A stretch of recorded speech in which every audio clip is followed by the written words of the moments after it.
ဇလန်းကိုကိုငယ်အမည်ရှိထူးချွန်ပြောင်မြောက်လာသောစပိုမှုတဦးနှင့်စတင်မိတ်ဆက်ထားသည်သူ၏လက်ရာမှာအလွန်ကောင်းမွန်လုံးသဖြင့်ဝေးလံသောအရက်ဒေသများမှလူများသည်သူ၏ဟင်းလျာများကိုမိဆိုင်ရန်တကူးတကလာရောက်ကြရသည်သူ၏တင်းငယ်တော်လည်းမော်ဆန်သောစားတောက်ဆိုင်လေး၏အပြင်ဘက်တွင်လူတန်းကြီးမှာအရှိကြီးဖြစ်နေတတ်ပြီးစားသုံးသူများမှလည်းသူတို့အလှည့်ရောက်ရန်စိတ်ရှိလက်ရှိစောင့်ဆိုင်းကြသည်သူ၏ကြော်ကြားမှုမှာကျေပြန့်လာသဖြင့်မီဒီယာဖွဲ့များမှလူတိုင်းပြောစမှတ်ပြုနေရသောထိုပါရမီရှင်၏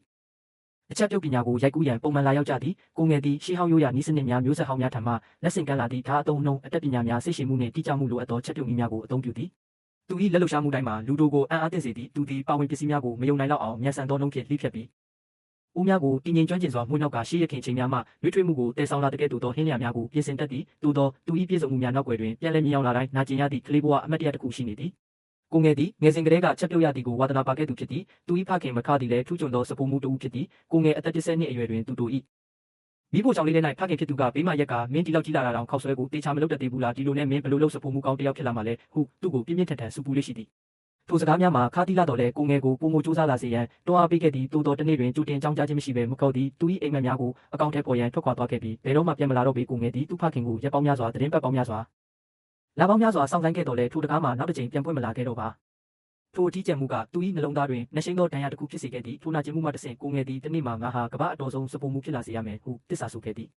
နှစ်များစွာကုန်လွန်သွားသောအခါအမှန်တရားမှာပေါ်ပေါက်လာခဲ့သည်မကုတ်သည်တရုတ်နိုင်ငံတွင်ကဏ္ဍဝင်စားပုံမှုကြီးတဦးဖြစ်နေပြီဖြစ်သည်သူသည်နေရာတိုင်းတွင်ချီးကျူးခံရပြီးဘွဲထူးကုန်ထူးများစွာရရှိကာအချက်ပြုတ်ဆရာကြီးဟုပင်ခေါ်တွင်ခံရသည်သို့သောသူသည်ကြော်ကြားသလောက်သူတွင်သားတစ်ယောက်ရှိကြောင်းကိုတခါမျှထုတ်ဖော်မပြောခဲ့ပေဤအချက်ကိုသိရှိရခြင်းကကိုငယ်ဒေါသကိုပုံမကြီးထွားစေခဲ့သည်ဘလို့ဖခင်မျိုးကအောင်မြင်မှုအတွက်နဲ့ကိုကလေးကိုစွန့်ပစ်သွားရတာလဲဟုသူတွေးမိသည်လက်ရှိအချိန်တွင်မီဒီယာသတင်းတောင်များကသတင်းအတွက်ကိုငယ်စားစာကိုမိဆိုင်ရန်ကြိုးစားသောအခါကိုငယ်ကအထူးခွင့်ရေးပေးရန်အေးဆေးစွာညှင်းဆိုလိုက်သည်စားသုံးသူတိုင်းတန်းတူပဲတခြားလူတွေလိုပဲလူတန်းစီရလိမ့်မယ်ဟုသူကဆိုသည်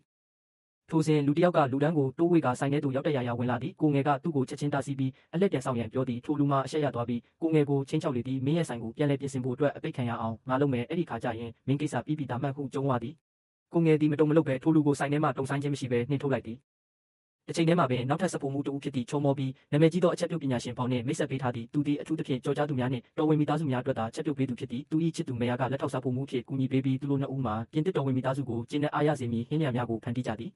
ပြင်သစ်ကော်ပိုရေးရှင်းကြီးတစ်ခုကဖောကိုသူတို့၏အဓိကစားဖို့မှုချုပ်ဖြစ်လာရန်ကမ်းလှမ်းတော်လဲဖောကညှင်းပယ်ခဲ့သည်သူ၏အိမ်မက်မှာသူ၏ဖခင်ကြောင့်စိတ်ကူးရခဲ့သောတရုတ်နိုင်ငံတွင်ကိုပိုင်စားတောက်ဆိုင်ဖွင့်လှစ်ရန်ဖြစ်သည်ဖော်သည်တရုတ်နိုင်ငံသို့ပြန်လာပြီးလက်ဆက်သောငါးများကိုဝယ်ယူရန်ဈေးသို့သွားသည်သူကဆိုင်ရှင်ကိုအကြီးဆုံးငါးပေးရန်တောင်းဆိုတော်လဲဆိုင်ရှင်ကငါးမရှိဟုဆိုသည်သို့သောခဏအကြာကိုငယ်ရောက်လာသောအခါဆိုင်ရှင်ကအကြီးဆုံးငါးကိုချက်ချင်းထုတ်ပေးလိုက်သည်ဖော်ကဒေါသတကြီးရင်ဆိုင်တော်လဲဆိုင်ရှင်မှာဖောက်တဲ့ဟောင်းကိုလက်လွတ်မခံခြင်းသဖြင့်ငါးကိုနှစ်ချမ်းခွဲကစဖိုမှုနှစ်ဦးလုံးကိုတစ်ချမ်းစီပေးလိုက်ရသည်မကြာမီဖော်သည်သူ၏စားတောက်ဆိုင်တစ်ကိုခမ်းနားစွာဖွင့်လှစ်ခဲ့သည်ထိုဆိုင်မှာဇိန်ခံပရိဘောဂများတံမိုးကြီးအလှဆင်မှုများဖြင့်ဝေဝေဆာဆာရှိနေပြီးစားသုံးသူများမှလည်းတန်းစီဆောင်ကိုင်းနေကြသည်သို့သောပြဿနာကြီးတစ်ခုမှာကိုငယ်စားတောက်ဆိုင်သည်ဖောဆိုင်၏မျက်စောင်းထိုးလမ်းတစ်ဖက်တွင်ရှိနေခြင်းဖြစ်သည်လူများပေါ်ဆိုင်ထဲသို့တိုးဝင်နေသည်ကိုမြင်သောအခါကိုငယ်တငယ်ချင်းကဆိုင်ပြင်သို့ထွက်ကဒီနေ့အထူးပရိုမိုးရှင်းအရာအလုံး90%လျှော့စေဟုကျေလောင်စွာကြေညာလိုက်သည်ထိုအခါလူအုပ်ကြီးမှလမ်းကြောင်းပြောင်းသွားပြီးကိုငယ်ဆိုင်ထဲသို့တိုးဝင်ရောက်သွားကြသည်ဖုံးမှာအလွန်စိတ်ပြတ်သွားပြီးမကြမီမှာပင်ကိုငယ်တငယ်ချင်းများနှင့်ဖောအဖွဲသားများကြားအခြေအတင်စကားများကြလေသည်တင်းမာမှုများမြင့်တက်လာသည်နှင့်အမျှကိုငယ်နှင့်ဖောတို့နှစ်ဦးမျက်နှာချင်းဆိုင်ဆုံတွေ့ကြရသည်ထိုအခါဘေးပတ်ဝန်းကျင်ရှိလူများကရန်ဖြစ်မိအစားစဖိုမှုအချင်းချင်းအချက်ပြုတ်စွမ်းရည်ဖြင့်ရှင်ပြန်ကြရန်အကြံပြုကြလေတော့သည်အစပိုင်းတွင်နှစ်ဦးစလုံးကညှင်းဆန်ခဲ့ကြတော့လဲဖိအားပေးမှုများကြောင့်နောက်ဆုံးတွင်သဘောတူလိုက်ကြသည့်လမ်းမလဲခေါင်တွင်ပင်စိတ်လှုပ်ရှားဖွယ်ရာငါခုတ်ပြန်ပွဲကြီးစတင်လေတော့သည်ဖောကဥရောပစတိုင်အဆင့်မြင့်နည်းစနစ်များကိုအသုံးပြုပြီးဥဆောင်လိုက်သည်သူသည်ငါးရိုးများကိုတိကျတေချာစွာတစ်ခုချင်းဖယ်ထုတ်ပြီးနောက်တန့်စင်သွားသောငါးကိုကောင်းကင်ရန်သို့မြှောက်တင်လိုက်သည်ကိုငယ်ကထိုငါးကိုအမိရဖမ်းယူကမယုံနိုင်စရာကောင်းသောအမြန်နှုန်းဖြင့်စတင်လိဖြတ်တော်သည်သူ၏လက်ရမှာရှေးမှုမပြတ်ဘဲထက်မြက်ပြီးတက်ရက်လပသောအမှုပညာတစ်ခုကဲ့သို့ပင်